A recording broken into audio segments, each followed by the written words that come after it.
Estás viendo 13, Costa Rica Televisión.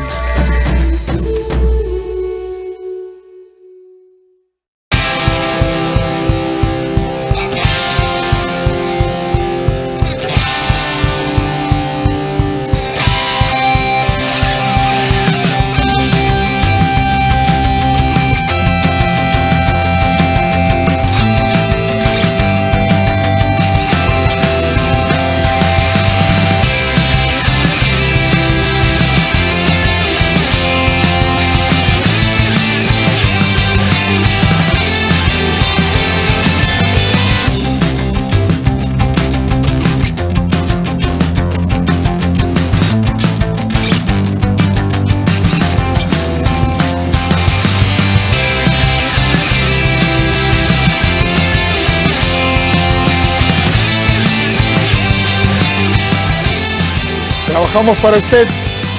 Somos la televisión pública de Costa Rica.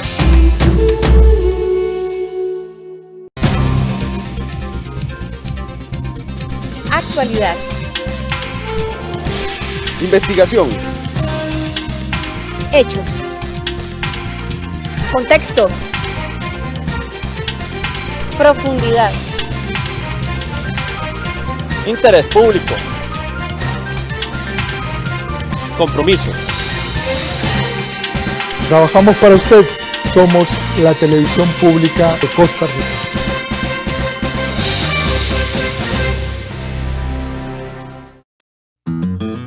¿Cómo se previenen los virus respiratorios? Lavándose las manos constantemente, tapándose la boca con el antebrazo o un pañuelo desechable al toser o estornudar, evitando tocarse la cara, boca o nariz si no se ha lavado las manos, y no asistiendo a eventos masivos. Cuídese, su salud está primero. Un mensaje de CINART, Costa Rica Medios.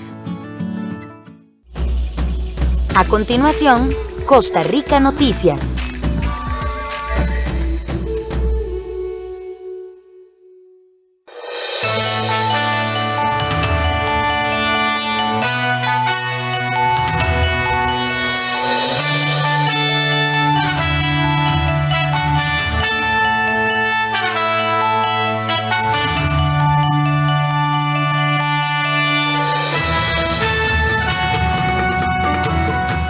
Gracias, muy buenas noches. Un placer que se encuentre con nosotros acá en este resumen informativo de domingo.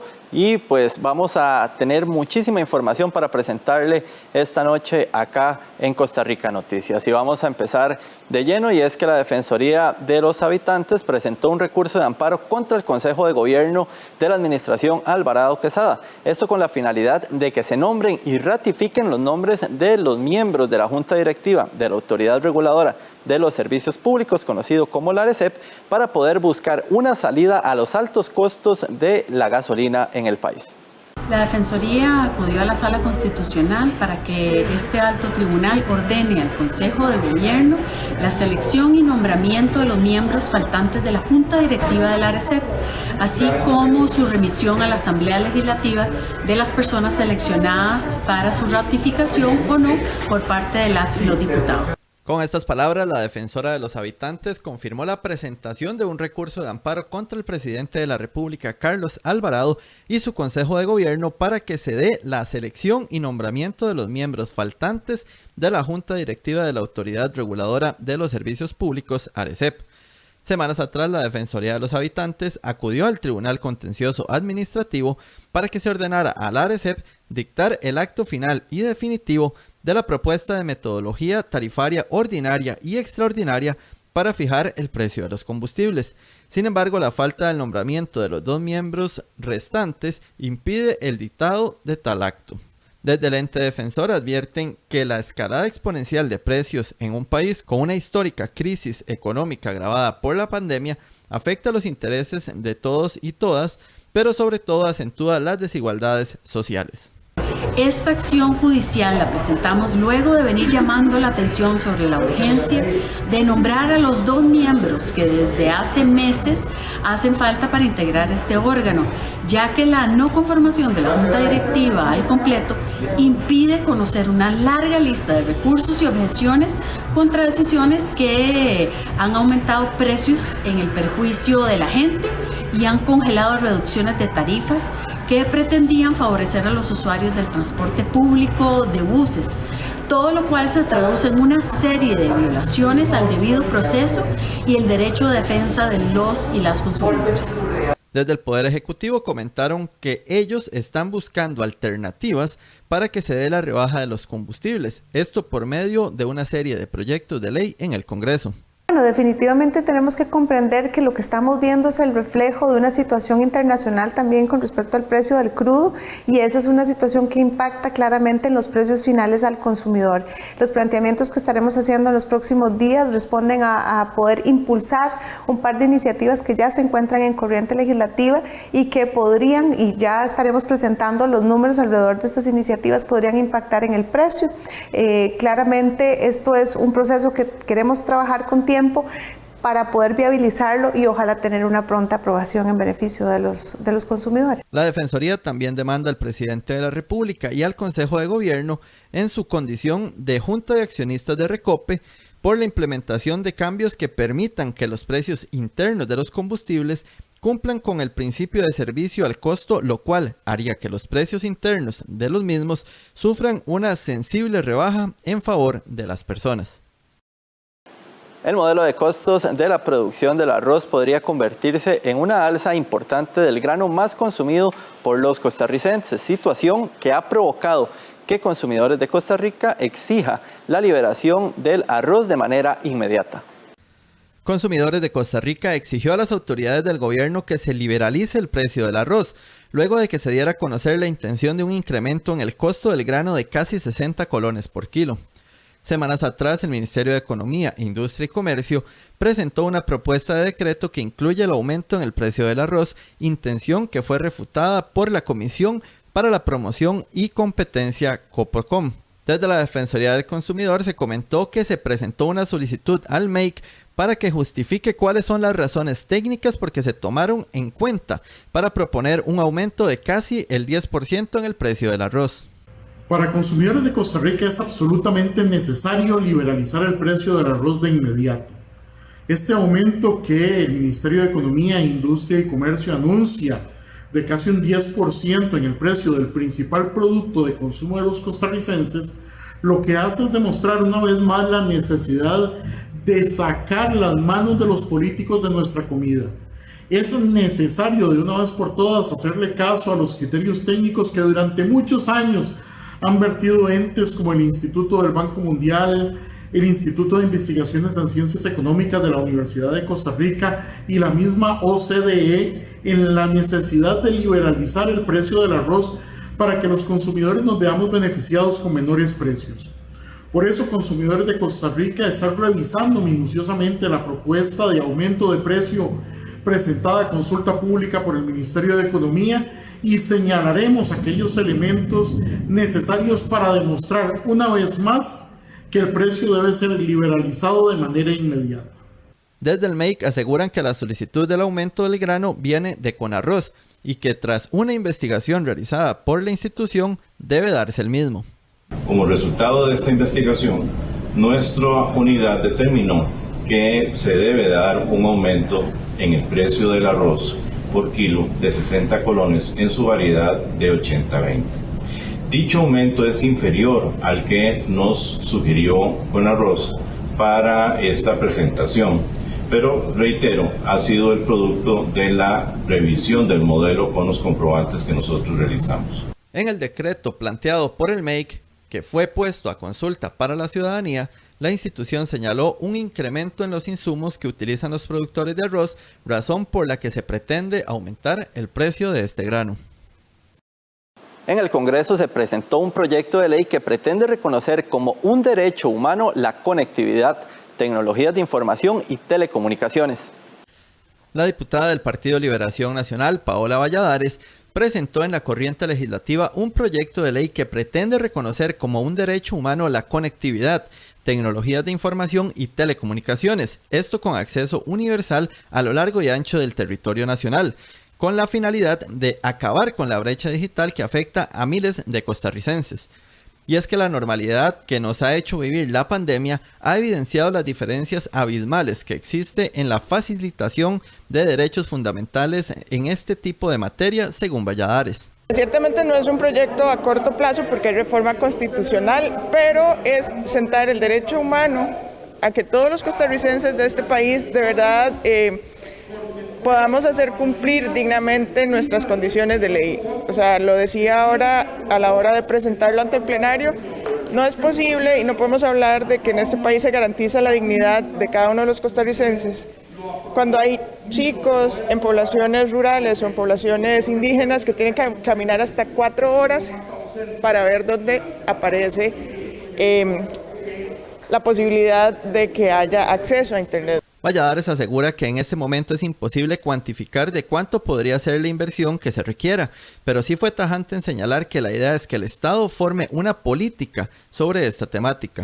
La reforma constitucional ciertamente no es una cuestión de estimación o cuantía, sino es que el Estado comience a trabajar desde una política de Estado, no de gobierno, para que podamos alcanzar ese objetivo, sobre todo en zonas rurales. Es que no es posible que ya en Ochomogo, a 30 kilómetros de aquí, evidentemente perdamos la posibilidad de señales, la posibilidad de conectividad.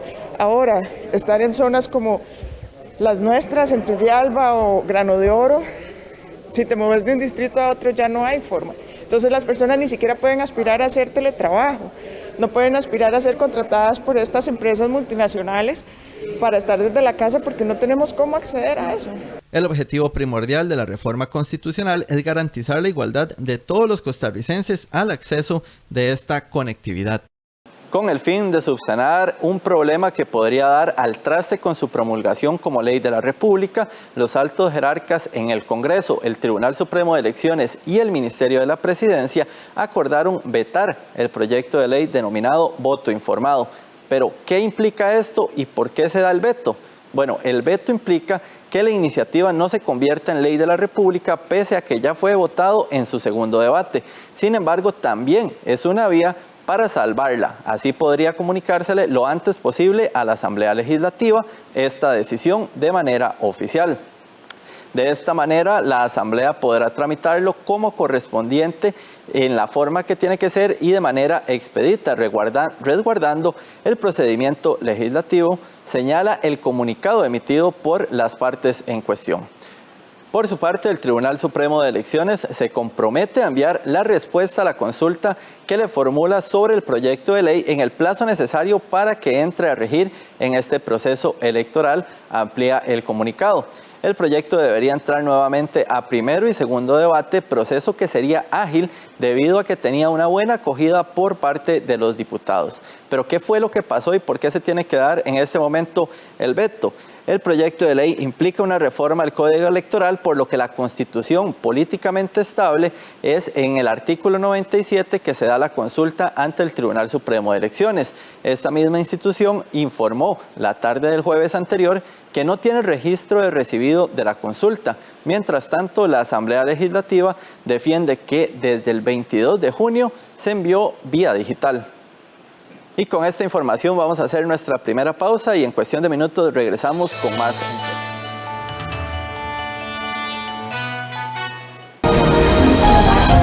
Bienvenidos a Global 3000. Esta semana nos vamos a Costa Rica, donde se trabaja por un futuro más ecológico del transporte marítimo. Y nos adentramos en el mítico mundo de los diamantes. ¿Saldrán pronto del laboratorio y no de la mina? El agua. Cada vez se construyen más centrales hidroeléctricas en el Himalaya que afectan al medio ambiente. Los martes a las 10 de la noche, solo en 13, Costa Rica Televisión. Yo esto lo hago porque yo comercializo reliquias y las vendo en el mercado negro. O sea, que usted vende reliquias falsas. ¿Qué hace? Yo tengo un amigo que estaría dispuesto a pagar muchos miles de euros por material como este.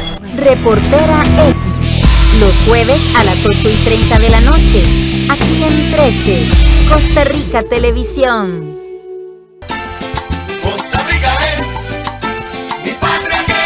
Este lunes le invitamos para que nos acompañe en Café Nacional. Tenemos un tema muy importante, el uso adecuado de las redes sociales en los niños.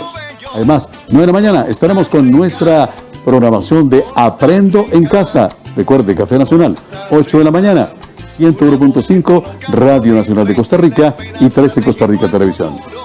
Un pueblo en marcha, pero sin apuros, Costa Rica.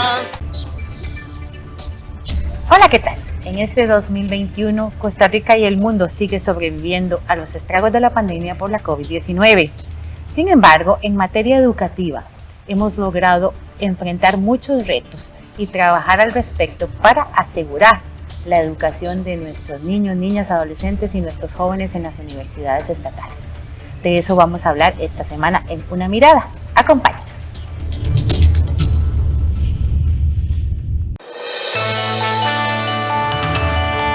Regresamos con más información, y es que a partir de este lunes las medidas de restricción cambiarán para lo que es la intención del gobierno de lograr contener la COVID-19. Sin embargo, pues algunos sectores no están conformes con las nuevas restricciones. Recordemos que, por ejemplo, en el tema de restricción vehicular se amplió hasta las 10 de la noche la apertura, igual en el tema de pues la apertura también de negocios comerciales. Pero para hablar de esta situación, de este tema que viven algunos sectores, está con nosotros José Quesada, es el representante y presidente de ASOBares, de la Asociación de Bares, y le damos las gracias por acompañarnos. José, bueno, primeramente, ¿por qué se da la molestia que tienen ustedes ante estas nuevas medidas que ha tomado el gobierno?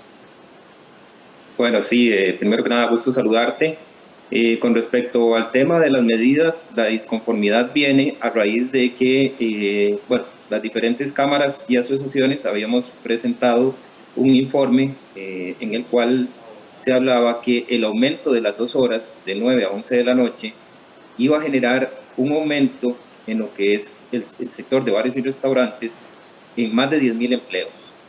También, unido a esto, iba a ser un aumento del 20% de las ventas en nuestros negocios, algo lo cual es sumamente necesario, lo cual es sumamente urgente, debido a que hemos venido con diferentes situaciones, lo que son las medidas del gobierno muy estrictas a partir precisamente del mes de mayo, cuando se dio aquel cierre del 3 al 9, y ahí sucesivamente se vinieron dando situaciones como, por ejemplo, ya la restricción vehicular, el tema de placas pares impares, el tema de la reducción del horario de 11 a 9 de la noche, se bajó el aforo del 50% al 25%, entonces la afectación ha sido muchísima. No es rentable para un bar que, por ejemplo, su capacidad al 50%, en este momento es de 12 personas, trabajar a un 25%. Estamos hablando de que ya se trabajó así durante todo mayo, junio, julio, y ahora vamos con agosto. Entonces, lo que está haciendo el gobierno con estas medidas es simplemente quebrando estos negocios.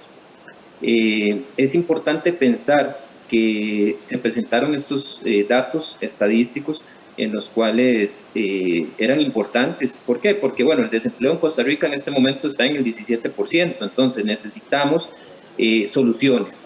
Y las soluciones son precisamente poder dar una apertura que ya en su momento existió, porque ya los bares y restaurantes en su momento trabajamos hasta las 11 de la noche y los dos por igual, a un 50% del aforo. Era un momento en el cual estaba habiendo un importante movimiento en nuestro sector, tanto en la generación de empleo como en el aumento de las ventas. Entonces, esta decisión del gobierno de solamente ampliar 1 hora se ve como una decisión antojadiza y también como de orgullo, como diciendo, aquí se hace lo que nosotros decimos y no lo que dicen las asociaciones o lo que digan las diferentes cámaras. Entonces, esto es de quitarse el tema del orgullo y pensar en el pueblo de Costa Rica, no solamente pensar en que vamos a ayudar a los dueños de bares y restaurantes, sino que vamos a ayudar a los saloneros, a los cocineros, a los DJs, a esas saloneras que son amas de casa, que tienen hijos, que tienen por quién velar. también pensar en el encadenamiento que significa un bar, un restaurante.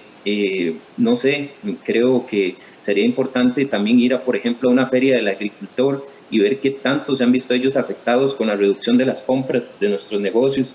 Entonces, es un encadenamiento, como lo decía don Jorge Figueroa de Cacore, en donde si nos amplían 2 horas, pues vamos a comprarle más al señor de la carnicería, al avicultor, al señor que vende los quesos, a la feria del agricultor. Entonces, todos nos vemos beneficiados. Es una situación de que hay que buscar soluciones. Ya las soluciones se les ha puesto al gobierno en las mesas de trabajo, de diálogo entre el sector público-privado, pero es como no querer torcer el brazo. Y más bien lo que está pasando es que se proliferen las fiestas clandestinas. Todos los fines de semana este tema no para, siguen habiendo fiestas clandestinas a diestra y siniestra, donde no hay un tema de protocolos, donde ahí nadie se cuida. En nuestros negocios nosotros tenemos un protocolo que cumplir, que precisamente el Ministerio de Salud lo emitió desde el año pasado. Entonces lo que pedimos es un tema de comprensión por parte del gobierno, de escuchar a las diferentes cámaras y asociaciones, que lo único que buscamos es darle soluciones al gobierno, porque al gobierno se le ha hecho imposible el tema de la reactivación económica y el tema de la reactivación de empleo. Entonces, si el gobierno no puede, nosotros, los comerciantes, sí podemos generar empleo y sí podemos ayudarnos nosotros mismos con el tema del aumento de las ventas, simplemente dando un poquito más de amplitud a nuestros comercios. José, con el tema, bueno, 2 temas. Uno, vos lo decías, tal vez ha sido el gobierno quien toma la decisión finalmente, pero en un principio se hablaba de una mesa de negociación donde ustedes y distintos sectores empresariales estaban. Esas recomendaciones que ustedes han hecho a lo largo de estos meses, de esta mesa, ¿no han sido tomadas en cuenta entonces en definitiva? Bueno, como te digo, son aproximadamente 3 meses de que venimos en el tema de las mesas de diálogo entre el sector público, privado y el gobierno. Al principio era una situación en las primeras reuniones de que se escuchaban las propuestas de las diferentes cámaras y asociaciones. Por ejemplo, la reunión podía ser un miércoles y volvía a haber otra reunión un día viernes o un día sábado, en donde, bueno, se decía qué eran las medidas que se iban a tomar, pero ciertamente se ponía atención a las propuestas que las diferentes cámaras y asociaciones emitíamos al gobierno. Por ejemplo, nosotros le dijimos al gobierno en su momento, es importante el tema de la aceleración de la vacunación, porque con eso, pues obviamente se va a beneficiar tanto el tema de salud para toda la ciudadanía costarricense, como también el tema de los comercios, ¿verdad? Esa fue una de las propuestas entre muchas que se le dieron al gobierno, pero ya las últimas reuniones simplemente han sido, hay reunión el día viernes a tal hora y nos dictan las medidas. No hay un tema de que se escuche lo que nosotros pues pretendemos, ¿verdad? Sino que simplemente nos dicen las medidas de una manera pues prácticamente como una dictadura. José, bueno, a finales de la semana anterior, el INEC estaba revelando lo que era la encuesta continua de empleo. Decía que el empleo ha pues mejorado, inclusive la tasa de desempleo como tal bajó de 24 y resto a 18 y resto. En los bares, en diferentes comercios que usted maneja también, en el concepto de cuando se reúnen, ¿se nota esta reducción del desempleo? ¿Consideran que de verdad han podido generar esta oportunidad a los costarricenses? Bueno, ha sido en realidad muy variable. Es que hay que ver desde qué punto lo comparamos. Si, por ejemplo, si comparamos la tasa de desempleo del año pasado, que anduvo aproximadamente un 24,1%, aproximadamente 565,000 personas desempleadas, a hoy en día, que es un 17%, pues obviamente va a haber una variante, porque el año pasado, por ejemplo, el sector de bares y restaurantes, en el sector de bares estuvo cerrado 6 meses, ¿verdad? Entonces estamos hablando que el año pasado, según datos de Cacore, eran 107,000 personas desempleadas y 75,000 con suspensión laboral. Estamos hablando aproximadamente casi 200,000 personas desempleadas y con suspensión laboral en nuestro sector. Entonces, al abrirse los bares, obviamente se comenzó a generar empleo. pero venimos, de hecho eso fue en el mes de octubre del 2020. Para lo que fue diciembre del 2020, ya la tasa de empleo estaba subiendo en el sector de bares y restaurantes a un 26%. Pero ¿qué pasa? Se vienen otra vez medidas, al menos en el mes de enero, cuando se dio el tema de la reducción del aforo al 25% en los bares, y obviamente esto lo que hace es generar desempleo. Ya después, se vino el tema de Semana Santa, que no hubieron medidas, y todos los demás meses siguientes hasta el mes de mayo, ¿verdad? Que ya vienen medidas sumamente estrictas. Entonces esto lo que comenzó a generar de nuevo fue otra vez desempleo. Entonces ha sido muy variable, ¿verdad? Porque el tema del empleo va a depender mucho de las medidas que tome el gobierno. Si hay amplitud, obviamente va a haber más contratación de nuestro personal, pero si se cierra o si hay reducción de horario, el tema también del tema de las placas también perjudica muchísimo. Entonces, todo va a haber una variante dependiendo de las medidas que se tomen. Por eso es que le pedimos al gobierno el tema de la amplitud hasta las 11 de la noche. ¿Por qué? Porque ya está demostrado estadísticamente que eso iba a generar más de 10,000 empleos y que iba a ser un aumento en las ventas del 20%. No es una solicitud antojadiza, es una solicitud a raíz de la necesidad del empleo que hay en Costa Rica. José, por último, y tal vez muy brevemente, no sé si ustedes pretenden tomar algún tipo de medida contra las medidas, valga la redundancia, que ha tomado la administración, o pues acatarán y esperarán nuevamente a que termine el periodo brindado por el gobierno y ver qué sucede. Bueno, en este momento lo que tendremos anuente hacer es reunirnos otra vez lo que son las diferentes cámaras y asociaciones para ver algún tipo de planteamiento que se le pueda hacer al gobierno, hacerle entender una vez más el tema de la necesidad. Como te digo, aquí es un tema de ayudarnos todos, de no solamente ver un tema de orgullo, ¿verdad? Sino de ayudar a todos, ayudar a la ciudadanía costarricense que está necesitando trabajo, de tratar y evitar de alguna manera que la gente pues deje ir a las fiestas clandestinas, y sino que vayan a negocios seguros donde va a haber un protocolo y donde la persona pueda estar tranquila, donde pueda compartir de una buena manera, de una manera sana, no satanizar al grupo de bares y restaurantes, en especial al de bares, porque hay que pensar que más que ese nombre, ese tema de bar, es un lugar donde hay muchas personas detrás de esto, donde hay muchas personas que trabajan. Entonces es importante en este momento reunirnos las diferentes cámaras, asociaciones, y ver qué medidas podemos tomar para hacerle llegar al gobierno y hacerlo entender, ¿verdad? Hacer entender que esto es, no, como lo he dicho más de una vez, una decisión antojadiza, sino una necesidad a raíz de comercio y a raíz del empleo. Perfecto, José, muchísimas gracias por habernos atendido, y bueno, esto es parte de lo que algunos sectores también pues están manifestando con estas nuevas medidas que empiezan a regir este lunes. Vamos a ir a un corte comercial y ya regresamos con más información en Costa Rica Noticias. Semana en Mampuku, barriga llena. Me dedico al negocio textil en Otoria. Mi nombre es Kanichi Otori. Desde nuestra humilde posición, queremos que usted, señor Manpei Tachibana, se convierta en nuestro director. ¿Qué? Decidí aceptar la oferta. De lunes a viernes a las 11:30 de la mañana. En 13, Costa Rica Televisión.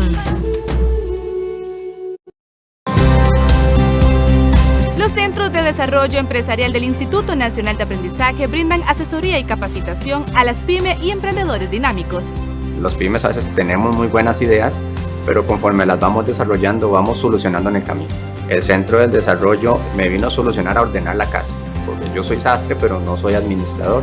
Hay un antes y un después. De por sí, cuando uno se capacita, yo siempre creo que pasa eso, ¿verdad? Y mucho más con el INA, que para mí realmente el INA ha sido como un impulso, y lo seguirá haciendo porque realmente me abrieron las puertas y me han dado un acompañamiento por mucho tiempo. del fin de los centros de desarrollo, de la generación de impacto en las pymes y emprendimientos que atendemos a través de los servicios que brindamos, buscando que esos clientes tengan aumento en venta, retención de clientes. Conózcalos este lunes a las 8:30 en Camino al Desarrollo por 13 Costa Rica Televisión.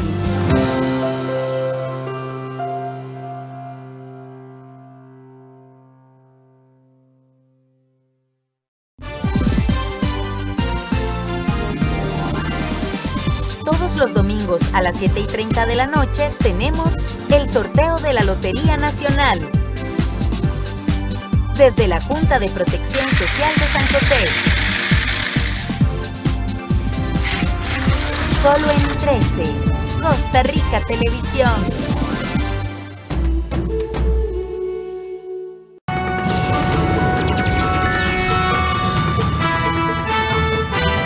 Los franceses salen a la calle una vez más para protestar en contra del pase COVID, que se necesitará a partir de este lunes para poder transitar y entrar con normalidad a los comercios de esta nación. Al grito de libertad, libertad y enmarcados por las fuerzas de seguridad, miles de franceses han vuelto a salir a la calle por cuarto sábado consecutivo a protestar contra el certificado COVID, cuyo uso se extiende cada vez más. A partir del próximo lunes, en Francia será obligatorio presentar este pase, prueba de que estás vacunado, no tienes la COVID o has pasado la enfermedad, no solo en cines o parques temáticos como hasta ahora, sino también para entrar en bares, restaurantes o salas de espectáculos. También para viajar en avión, tren o autobús. Los sanitarios deberán vacunarse de forma obligatoria. Muchos de los manifestantes denuncian que se está imponiendo la vacunación de forma disimulada. Entre tanto, en Italia, la población y los turistas acostumbran a mostrar su certificado sanitario para entrar en museos, sitios arqueológicos, restaurantes, cines y tantos otros lugares. También aquí ha habido protestas, pero la gran mayoría de los turistas y visitantes se han adaptado a la medida y están accediendo sin problemas a las grandes atracciones del país. Más de 4.000 inmigrantes han llegado a Lituania provenientes desde Bielorrusia, situación que ha generado una crisis humanitaria en este país. La situación humanitaria en los campos de migrantes de Lituania se deteriora a medida que aumentan las lluvias y el hacinamiento. Más de 4.100 migrantes, la mayoría iraquíes, han cruzado este año desde Bielorrusia. Vilna acusa a Minsk de utilizar la migración como represalia por las sanciones tras las medidas represivas del gobierno de Alexander Lukashenko. Bielorrusia no me utiliza. A mí me da igual Bielorrusia, no me importa lo que pasa allí. Me ocupo de mi vida, no de la de los bielorrusos. Lo que quiero decir es que todos los que estamos aquí lo hacemos para tener una vida mejor, no porque Bielorrusia nos utilice. Yo estoy utilizando a Bielorrusia. Puedo decir eso, es lo más claro. Las autoridades lituanas calculan que este año podrían intentar entrar ilegalmente más de 10.000 iraquíes más, ya que en agosto se triplicó el número de vuelos directos desde Bagdad a Minsk, la capital bielorrusa. Las patrullas fronterizas devuelven a los migrantes a Bielorrusia cuando los encuentran, lo que según las ONG que siguen la situación podría constituir una violación del derecho internacional. La devaluación del bolívar, moneda oficial de Venezuela, junto a la inflación sideral que se vive en este país, provocó que Venezuela quitara otros 6 ceros a esta moneda. ¿De qué se trata? Veamos. Venezuela quitará 6 ceros a su moneda a partir del próximo 1 de octubre. Todo importe se dividirá entre 1 millón. Una nueva reconversión para atajar una inflación sideral de más del 2.600% en los últimos 12 meses. Una medida que los venezolanos como Teolindo saben que no cambiará nada. El bolívar es desde hace mucho papel mojado. Esto nadie lo quiere, únicamente el banco. Los bolívares ahorita sirven únicamente para lo que es el transporte público, para más nada. De resto todo se mueve con divisas, porque está funcionando. Para comprobarlo basta con andar entre los puestos de este mercado municipal de Caracas con todos los precios en dólares. ¿Y cuánto vale un dólar ahora? Más de 4 millones de bolívares. El billete actual con más valor es el de 1 millón. Divisa. Esta es la tercera reconversión en 13 años. En 2008 Hugo Chávez eliminó 3 ceros y lo llamó Bolívar fuerte. En 2018 Nicolás Maduro quitó otros 5, el Bolívar soberano.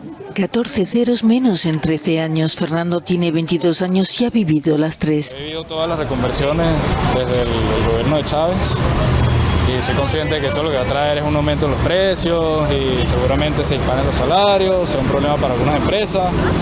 Creo que nada nuevo, es un simple camuflaje a la dura crisis económica. La reconversión era necesaria, asegura el economista César Aristimuño. Los procesos contables eran ya imposibles, pero no mejorará la situación económica de los venezolanos.